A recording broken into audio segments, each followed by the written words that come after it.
The tale of Solomon talking to animals in Surah 27 comes from the second Targum of the book of Esther.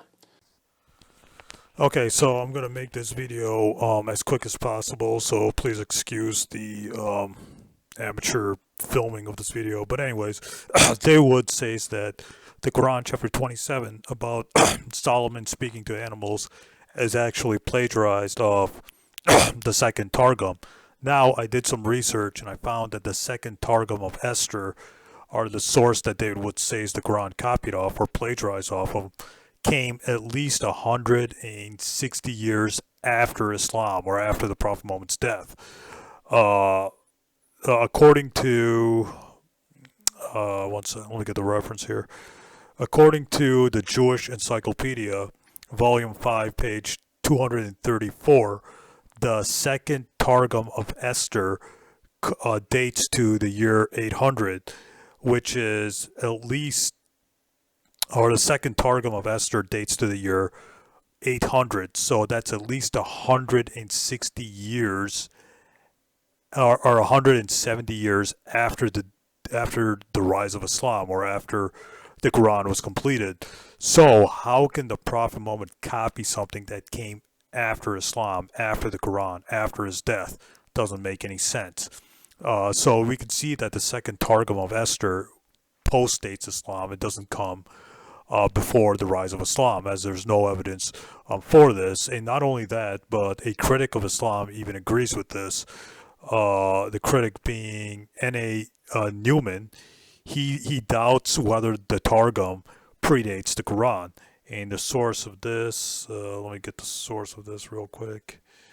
The source of this is Muhammad in the Quran and Islam, page 376, N.A. Newman. Again, N.A. Newman was a critic of Islam and the Quran and the Prophet Muhammad, etc. So even the critics of Islam say that this second Targum of Esther came after the Quran. It didn't predate the Quran. So it's possible that the Jews, or whoever wrote the second Targum of Esther, actually copied the Quran and not the other way around, since this Targum came after Islam, at least 170 years after the Quran and after Islam. So David Wood is wrong in his claim that the Quran copied or plagiarized off the second Targum of Esther. The evidence shows that the second Targum of Esther was finalized in its final form at least 170 years after Islam, in the year 800.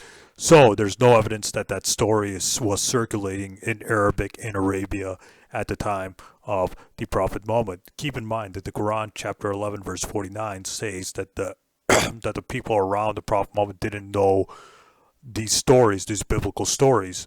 Quran chapter 11 verse 49. So if the stories were really circulating in Arabia, of these apocryphal sources, these Jewish or Christian apocryphal sources were circulating in Arabia, these apocryphal stories were circulating in Arabia, then the Arabs would have known about it. But according to the Quran chapter 11 verse 49, it says Muhammad's people, the Arabs, didn't know these stories. So if these stories were known, then the critics of Muhammad would say, no, we know where the story comes from. It comes from this Jew or this Christian or this, apocryphal source, but there's no record of the critics of Muhammad accusing him of plagiarizing off specific sources or off specific Jewish or Christian people.